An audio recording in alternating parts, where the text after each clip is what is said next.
I dobrodošli, ja sam Jasen kanal, ja sam na YouTube, danas nalazim 2026. ovaj CES u show sajam najveće elektronike. Danas smo na Geekomu. Geekomu proizvodu laptope, proizvodi ove mini PC-ove.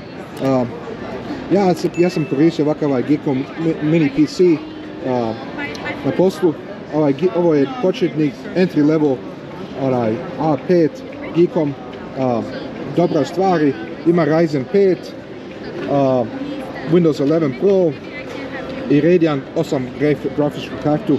To je entry level. Ovo je onaj intermediate level Geekom. Isto ima Ryzen 7, Windows Pro i ima 66 GB RAM-a, DDR5 i isto ima ovo high-end level. Imaju 66 GB, dva stika po 32 GB.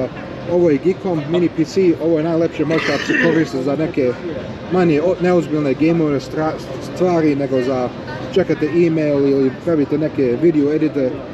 Ovaj Geekom je baš jak za to. I opet ja sam kanal, ja sam na YouTube i ovo na CES-u Geekom.